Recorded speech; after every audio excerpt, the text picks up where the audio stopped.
Hi.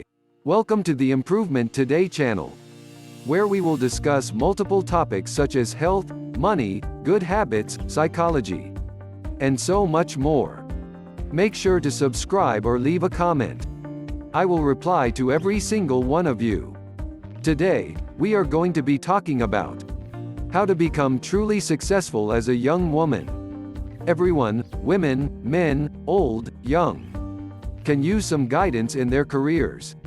Mentorship has long been established as a huge difference maker, especially for people just starting out, or people embarking on a new professional path.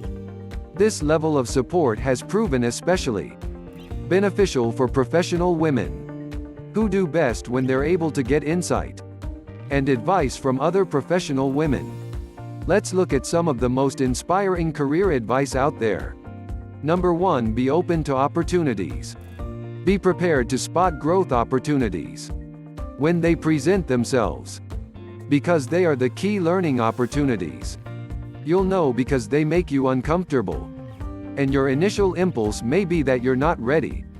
But remember, growth and comfort never coexist.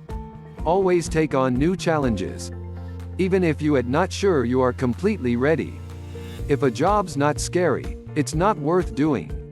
If you wait around for the exact right opportunity, you might find yourself waiting around, while your skills and experience go to waste.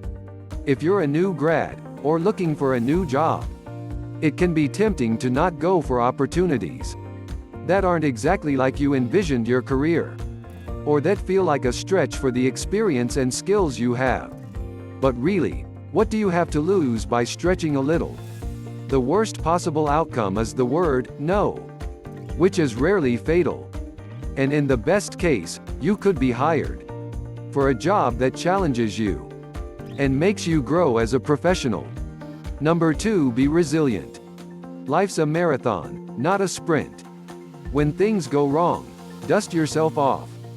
Take criticism seriously, but not personally. If there is truth or merit in the criticism, try to learn from it. Otherwise, let it roll right off you. Failures and disappointments are going to happen occasionally, no matter who you are and what industry you're working in.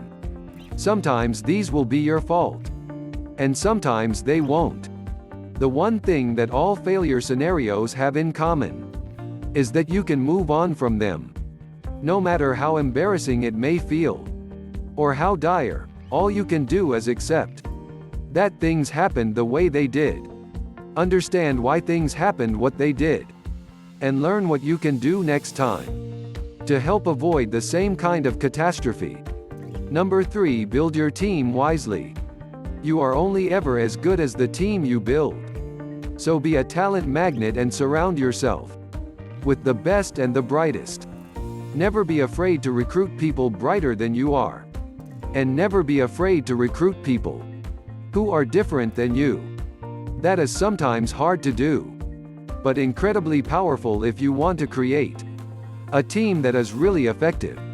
Every successful person has worked as part of a team at some point in their careers. And in fact, teamwork is one of the qualities most prized by employers. The important part is making sure that your team is able to support your goals. That may mean being a more engaged and supportive colleague yourself. Or if you're in a management role, it means recruiting the best possible people to help you achieve your own goals.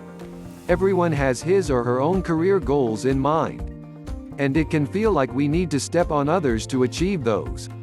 But things will go much more smoothly, not to mention more easily, if you focus on building ways to work together, instead of taking everything on yourself.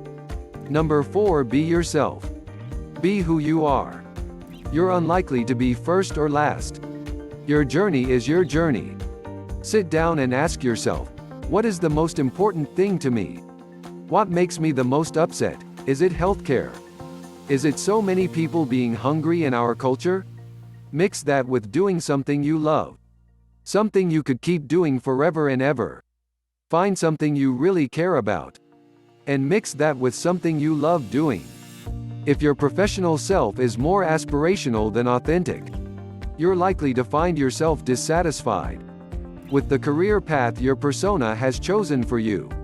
Whatever choices you make, job, relationships, skill building, should be ones that fit with who you are, not necessarily who you think you should be. Number 5. Find your focus. The thing people want most is your focus and attention. You destroy that when you think you're multitasking, because you're not accomplishing either. Multitasking can be seen as a prized skill.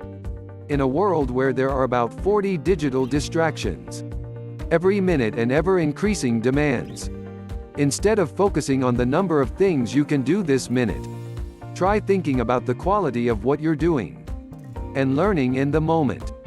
Being able to send an email while half listening to a colleague and compiling a report will get more things checked off on your to-do list. But how many of those things are you actually doing well? If you try to bring mindfulness and thoughtfulness to your to-do list, you are upping the quality factor of your work. Number 6. Project confidence in all you do. Speak slower. Be more executive and more authoritative. When you speak quickly, it's hard to distill big messages and put a good case forward to your customers and your team. Don't be afraid to ask questions. That's one thing that differentiates women from men.